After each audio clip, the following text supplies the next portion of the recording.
It'd be so nice if we could just have a logical, objective perspective for a lot of situations, wouldn't it? But of course, it's human nature for us to fall victim to myths and fears.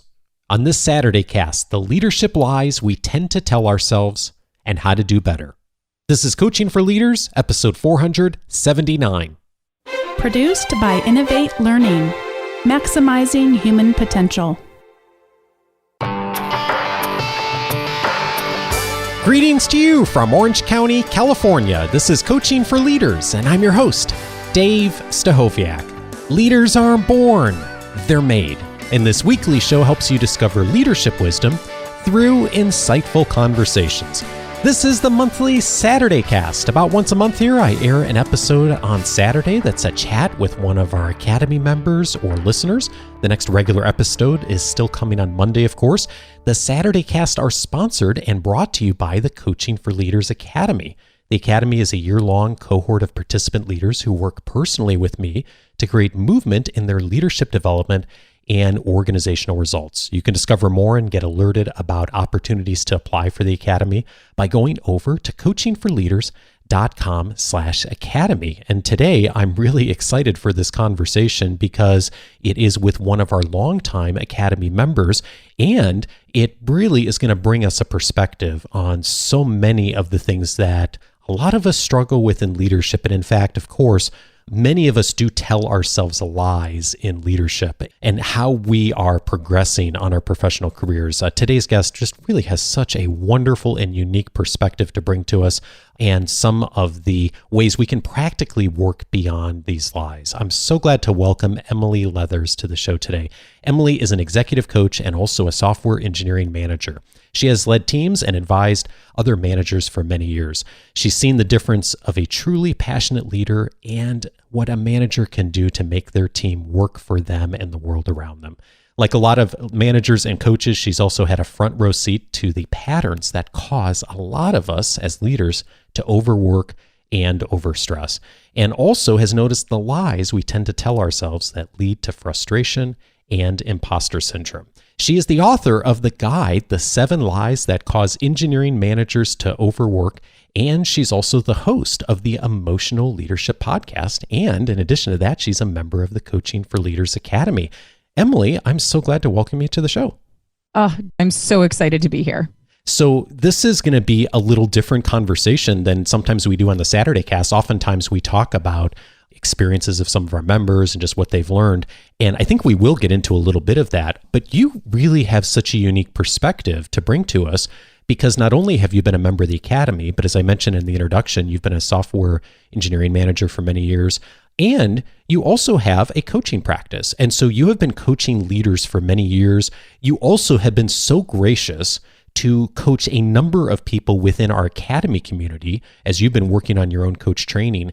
And so you have this unique perspective of seeing so many of the patterns that leaders fall into, especially within our Academy community too. And so I'm really excited to learn from you just some of the patterns you're seeing with our own community and some of the lies we tell ourselves so that we can hopefully get better.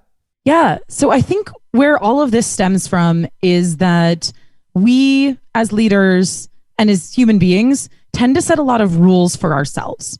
And we think these rules will make us better managers or good enough managers. But what most of them do is exhaust, overwhelm, or overwork us. So the way out of that is by learning to recognize those lies when you hear them from your own inner voice or when you hear them from someone else, and to replace them with corresponding really healthy truths. Okay, well, let's dive into them. You have identified a number of the lies that you've seen in your work. And the first one is, I'm supposed to do everything that I, my manager, or team can think of. This is a lie, isn't it? Oh, absolutely. So when I think of my before and after story, what's me at the moment where I've been most frustrated, most overwhelmed, most really ready to walk in tomorrow and quit? I can hear this voice in my head that says things like, there's too much work and I won't get it done and I'm a failure and it's not fair. And so I'd throw myself into accomplishing as much of it as I could and then hating most minutes of doing that. And at the same time, be describing my company to the people around me as a great place to work and just the right job for me. And I found myself really wanting to blame my manager for having unrealistic expectations and for being willing to overwork themselves. I wanted to blame my company for not seeing that pain that I was in. And in reality, the issue was that I was too busy suffering and trying to prove that I was good enough at a game I'd already decided wasn't possible. And so I wasn't stepping back and addressing the underlying issues. So I was falling into this lie that I am supposed to do everything I can imagine, my manager can imagine, my team can imagine. And I think one of the things that folks who have met me and worked with me may know is that I'm great at laying out really intricately planned projects. But what that means is that I would end up in this place where an idea would occur to me, or I'd read a book. Books are always great triggers for this. And I'd realize a way that I could improve something that I was doing at work or in my life, or a way that I wanted to grow. And so I'd lay out this big detailed, like all the ways I'm going to become a good enough human now. And that itself wasn't possible. But then my manager might have a different priority for me, and my team would give me some sort of feedback. And all of a sudden, I would find myself saying that there was something wrong just because I couldn't do all of the things. But the thing is, as managers and as leaders, the core of our job is prioritizing and helping our team decide which problems are worth solving. And for me, what I was noticing is when I'm stuck in this lie, I'm not doing that for myself. And I see that so often in the other leaders that I work with as well. They have big, long to-do lists. They don't put them on their calendar and actually prove out that it's possible. And then they spend a lot of time beating themselves up because they're not getting to everything on it. You say in your writing that we choose our work based on how recently it was suggested instead of by how important it is. And I was thinking about that and what you just said. And organizations really struggle with this too. It's not just, of course, individual leaders. You get the list of, here's our quarterly priorities, and there's 19 things on the list for the quarterly priorities versus the organization and executive leadership having done a thoughtful job of really prioritizing. So sometimes it really does come down to us individually of needing to make those prioritization decisions. Yeah. And one thing that's been fascinating for me recently, I love, by the way that my company does halfly planning, which is that we start with the company's strategy. What is our long-term vision? What does that look like in the next few years? How does that break down into our strategy for how we're going to get there in the next few years? And then what are the company OKRs? For folks who don't know what OKRs are, they stand for objectives and key results. It's super easy to Google. You can find many great resources on it. But basically, it's a way of laying out your goals and saying what you're going to accomplish. And so the company sets those, and then we set them for strategic areas, then we set them for teams, and then it bounces back up. And you basically kind of do what Excel does when it uses the goal seek function. And you find a happy medium between what the company strategy is and what teams can actually do. And the goal is to take information from all up and down the company to make that happen. And I love that process, but I did have a fascinating moment recently where we were going through it and I was noticing my personal priorities changing a lot at the same time. I was noticing that there have been lots of things going on in the world around us recently that are causing me to want to stop and address them with my team, that are causing my team members to rethink their own personal approaches to how they spend their time and how they go to work, and that are causing us to really shift up a lot of who we decide we want to be at work. And for me, deciding who I wanted to be as a leader meant making time for more cultural advocacy within my company. At the same time that I was also supposed to be prioritizing my team's work for the next 6 months.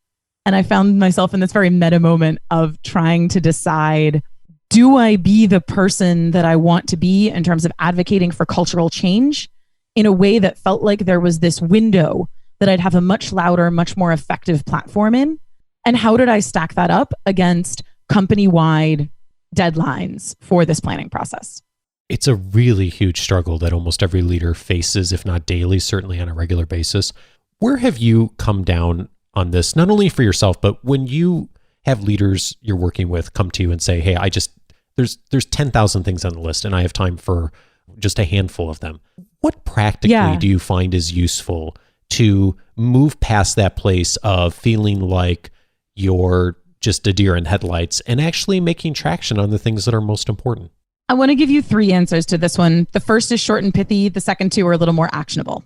The first is I reported to a manager. His name is John Thrall, and I worked and continue to work with him, have worked with him for years.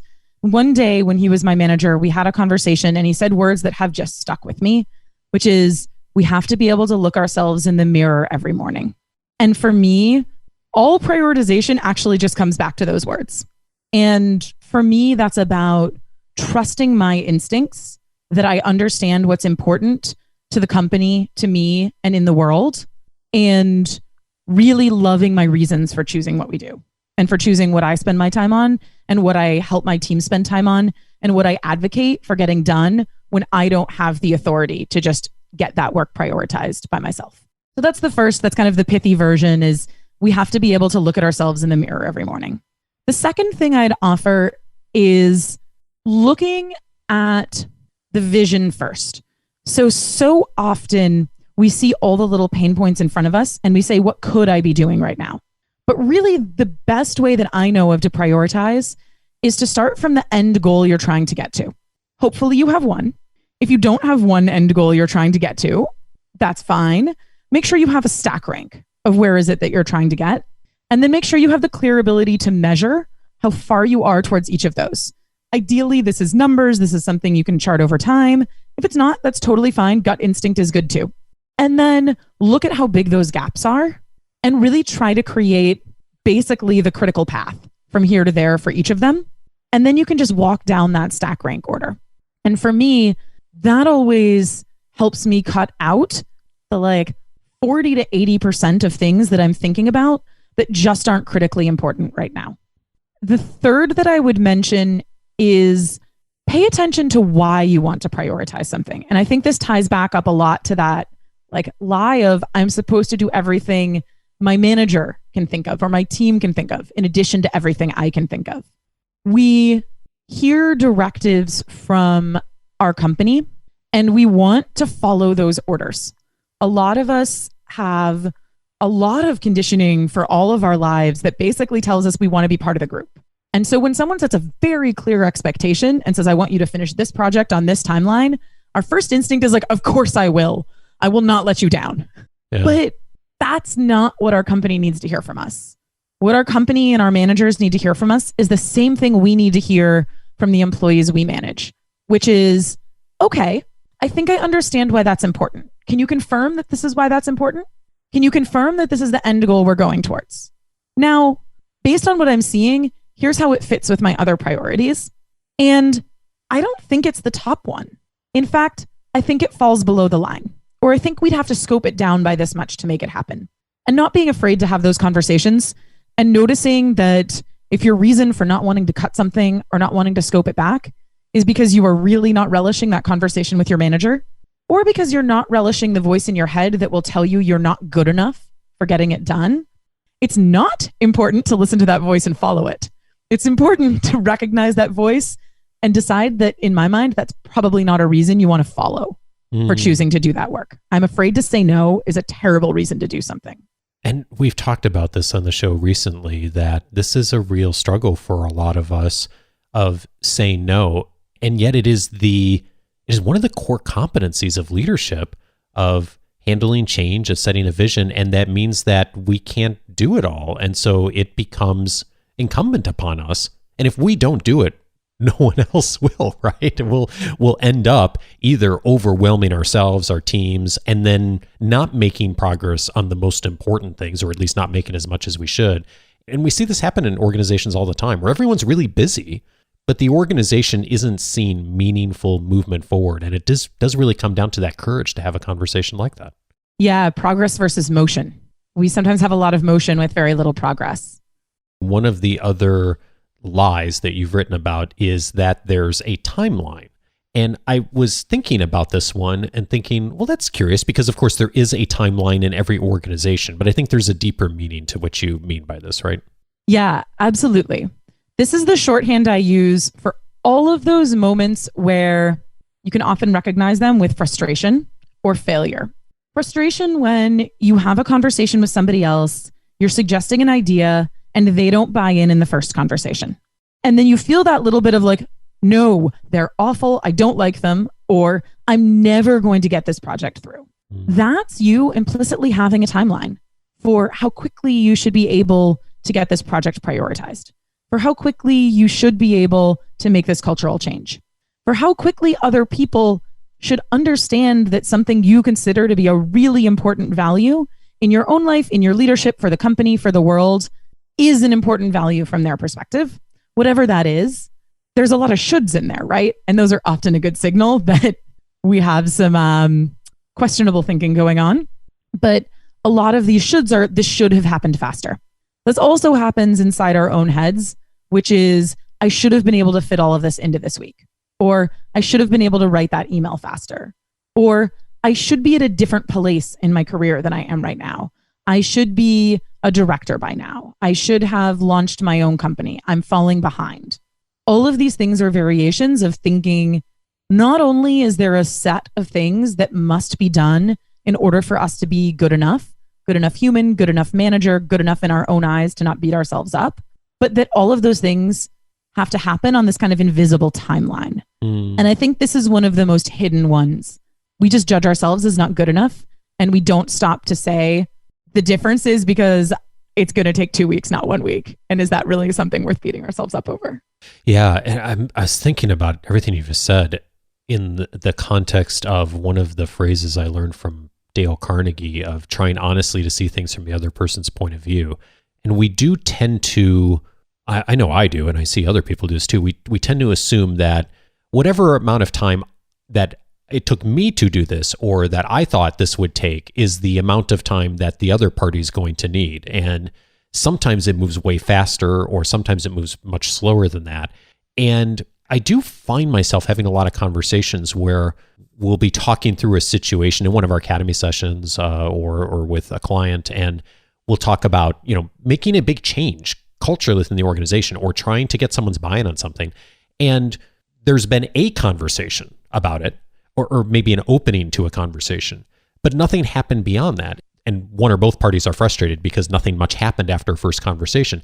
And yet it often takes a lot more than that, doesn't it? I mean, it's not just like a defined timeline, like let's have a conversation and resolve this. Some of these issues are so complex that they may be weeks, months, years in the making as far as conversations to resolve. Yes. And this also ties into the first lie we were talking about, which has a lot to do with kind of overbooking or overscheduling yourself.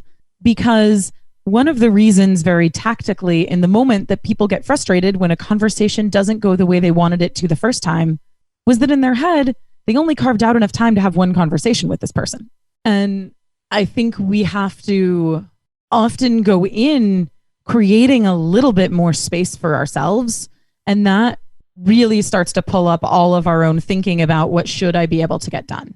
Yeah, there's also the really interesting fallacy I've noticed in myself, and I think this is something that probably those of us that tend to be more introverted struggle with. I'm talking to some other folks who have made this error before, and it is a thinking error for me, is I've been thinking about something for 3 weeks or 2 days or however long I've been thinking about it, and I've had time to process it, kind of think through the conversation, think through the change, maybe the tough feedback, whatever it is. And then that conversation happens. And then for me, I'm like, oh, I'm done. That was good. Good for you, Dave, for having the tough conversation. And the other person is just now, for the very first time, starting to process it. Like they, most of the time, didn't know the conversation was going to happen. They weren't ready for that. And they are now on their journey of taking a couple of days or a week or two to kind of process that, especially if it's a more complex situation or there's feedback involved. And I have often made that error of not appreciating more the time of overlap that I need with that other person, of like, okay, I'm done. I'm on to the next thing mentally, because I've sort of processed everything, but I've forgotten to really look at things from the other person's perspective, like you're inviting us to do. Yes. And then you also have those coworkers, and we can probably all name several of them or several other people in our lives who, when you're speaking to them in the moment, if you have a disagreement, it's never going to get resolved there. Because the more you give counter evidence, the more they dig in. And if you've ever sat across the table from somebody and you just realize that like they're fighting for an opinion they no longer believe, they're already with you, they just can't stop until the conversation ends, There are people I work with where I know 2 conversations of 10 minutes will be far more effective than one of 60 because they'll be with me right away. I just need to give them long enough for the fight reflex to disengage so that they can come around and tell me that they agree. Closely related to this is the lie you say that emotions don't belong at work. Tell me about this one. Oh, yeah. So the number of clients that I work with who at some point in our work come in and basically say, so I've been trying to get to a calm and clean and neutral place around this where I just don't have any emotion because I need to come at this from a completely unemotional place in order to make a good decision. Huh. And thing is, our emotions are literally part of how our body functions. What we interpret as an emotion is an arrangement of muscles and chemicals in our body, and they prompt every single action we take. And so if we were actually feeling no emotion, we would be sitting staring at a wall and not really having any awareness that we're staring at a wall. And that's where very few leaders are going to make their best decisions from, is from a stasis sleep state, basically, right? Even when we're asleep, we experience some kind of emotions, it seems. So recognizing that our emotions are what drive our actions, really what we need to start paying attention to is how are we reacting or how are we responding to noticing we're experiencing an emotion? And how do we respond when we notice which emotion we're experiencing? Mm-hmm. That often when we notice at work that we feel angry, we tell ourselves that's inappropriate.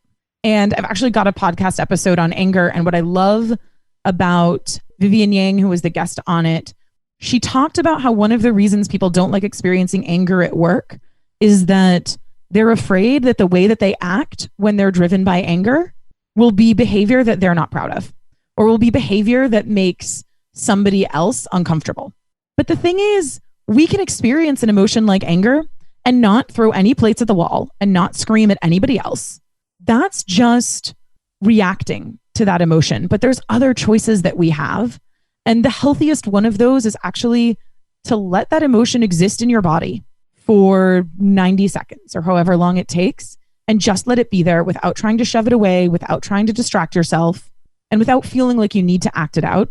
And that is totally healthy and totally safe. And so I think this idea for me, emotions absolutely belong at work for every single one of us in every moment, because we don't take any action in any way without them. What we need to do is understand what we think about and how we respond when we notice what emotions we're feeling, and get a lot more comfortable with being willing to feel anger, but also being willing to feel pride and confidence, which a lot of us have trouble feeling at work. And remembering that when we try to shut off the emotion of frustration, we shut off our ability to feel motivated or dedicated or focused, which are also emotions. And likewise, when we or our team members feel like they're experiencing an emotion and it's not okay to express that or acknowledge it at work, people stop talking about the problems that they're having.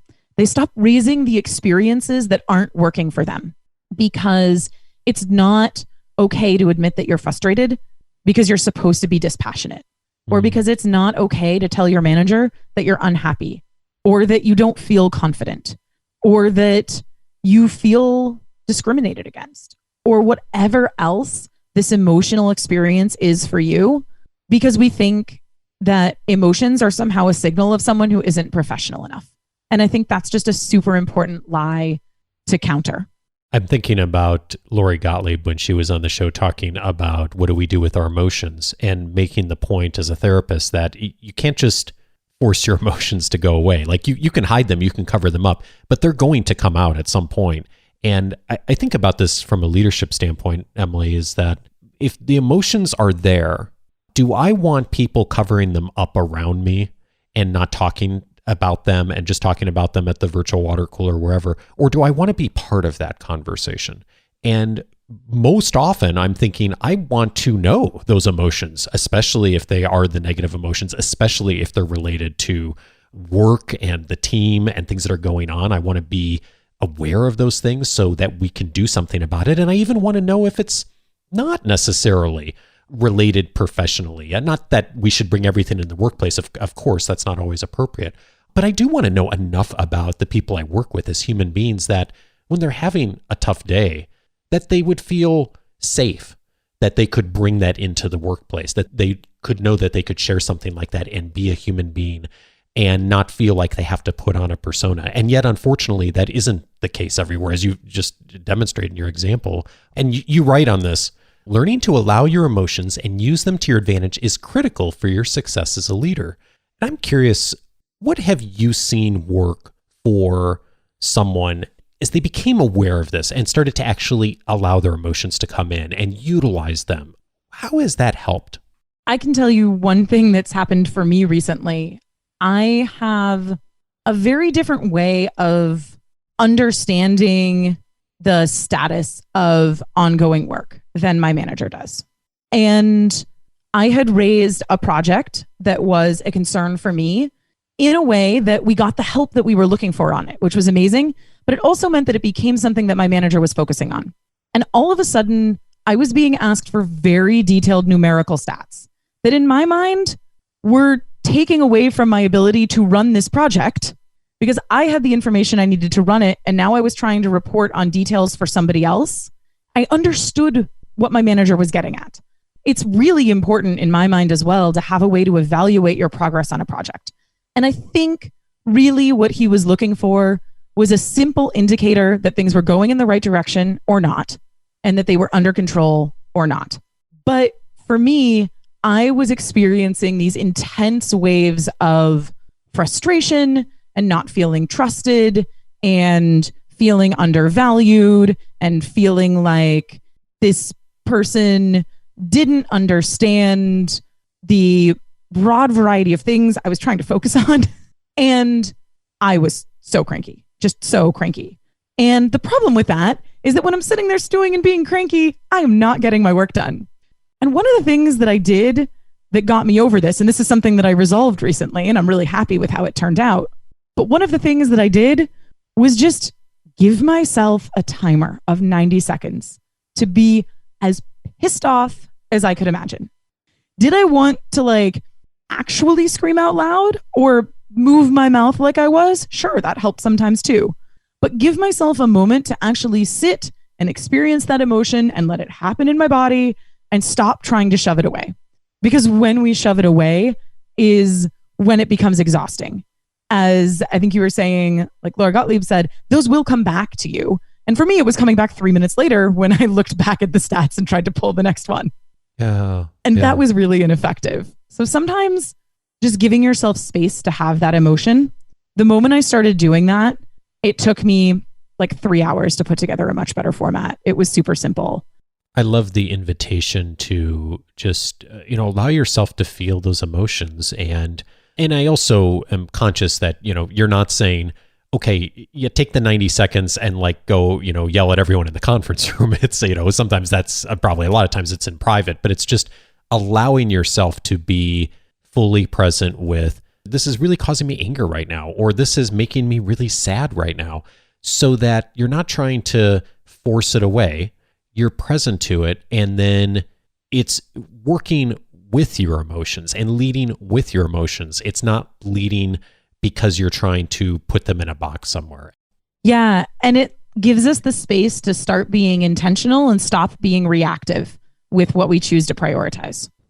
Okay, let's look at one more of these lies. You say, the lie that we tell ourselves as leaders is, I'm supposed to have an answer for any problem or question that a team member asks. I'm saying that, I'm sort of laughing at myself as I'm reading that, because we sort of inherently know that that's not true logically. It sounds like a lie when I read it out. And yet, how I have made that mistake so many times, Emily, and I'm sure you have too, and you see people making this mistake all the time, don't you? And I make it all the time. This is just straight up one of the biggest lies leaders fall into. And as you said, even when we swear up and down we know better, we still occasionally absolutely freak out. For example, when our manager asks us a question we don't know the answer to off the top of our head. Or, even better, when a team member brings up a suggestion about a cultural change we do not know how to immediately create. I come from software engineering. One thing we spend a lot of time indoctrinating new managers into is that kind of culture of leader as coach. And I know a favorite book we share in common is Michael Bungay Staniers' The Coaching Habit. Yeah. I use a lot of his questions. I love them. And I think a lot of that shift is about helping someone answer their own questions instead of giving them the answer. And we accidentally end up with this line in our head that, well, we shouldn't have an answer to people who are more junior than us on a technical or a domain expertise topic because that's their growth. But when it's something about our job, we should know the answer right away. Or when it's someone in the hierarchy above me, I should know the answer right away.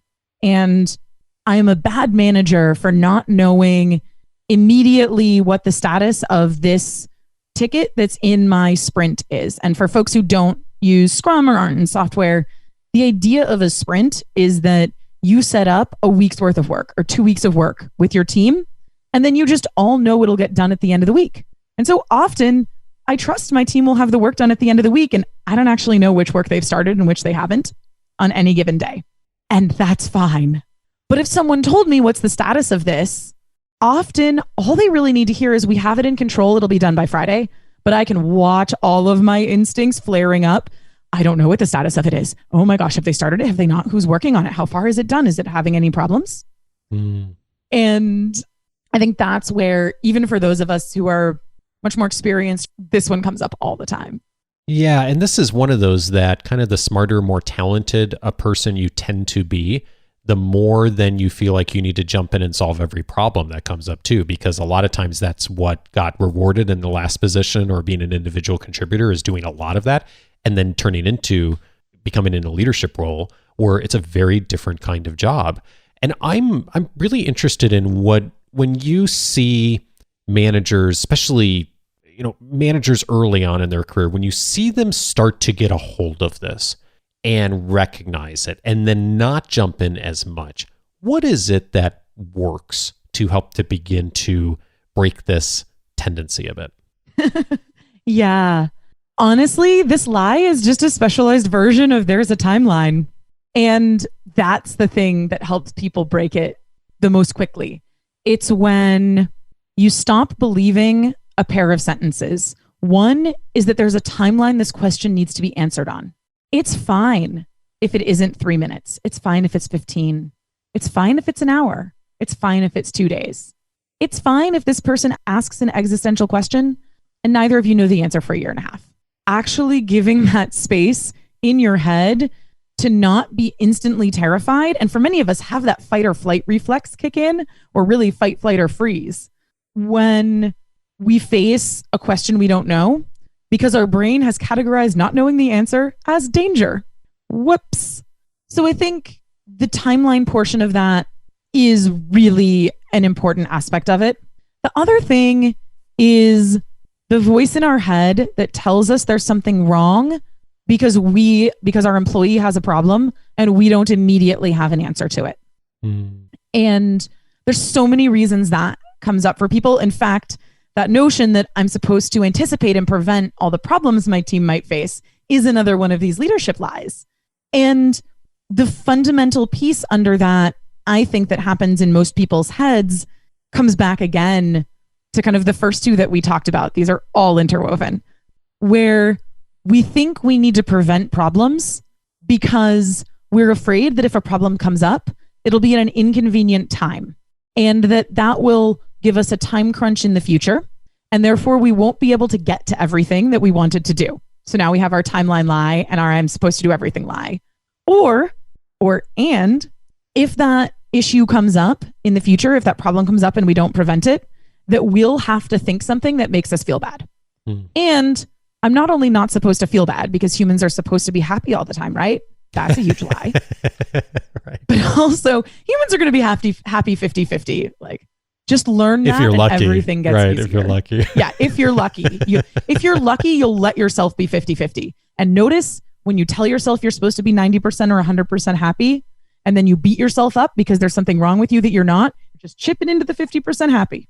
So yeah, it's one of the reasons I'm so grateful for your work, Emily, is that, and you've picked this up in the context of the conversation, I'm sure listening, that you do so much work with technology leaders. And I think there is the tendency sometimes to think about the technology, the logic, the process, the procedure, and not always hold the emotion in the same place. And so I'm really so grateful for the work you've done to really elevate this and to look at how we lead as human beings and the full scope of it, not only the technical expertise and the subject matter expertise that so many of us have, but also with the human element and the emotional element too. So 2 invitations for you listening, if this has been helpful to you. One of them is I'd really encourage you to check out Emily's podcast. I've had the privilege to listen to a few of her episodes. Also, a few of our Academy members have been guests on your podcast. Emily, thank you for featuring folks.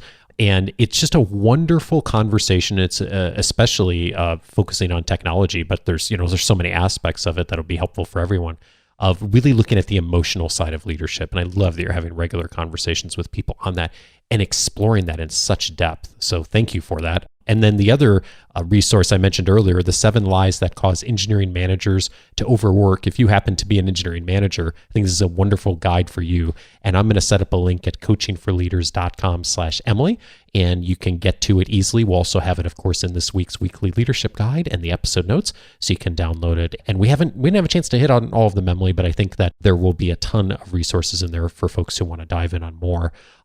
Emily Leathers, thank you so much for reminding us of the human parts of leadership. So grateful for your work. Thank you, Dave. This has been so much fun.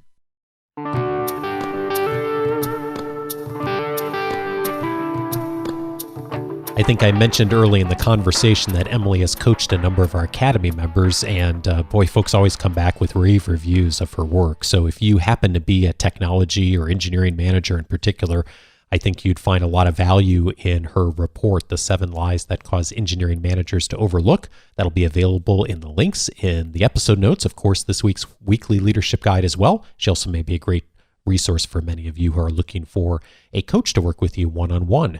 In addition, I'd recommend several related episodes to this conversation. We talked about the importance of helping folks find safety in an organization and to feel safe, of being able to engage. We went into great detail on that in episode 404, How to Build Psychological Safety, with Amy Edmondson. Amy is the expert on psychological safety, has really dedicated her career to help leaders and organizations create that safe place within their organization. There's such a need for that now, even more so than normal. So episode 404, a great place for you to start there.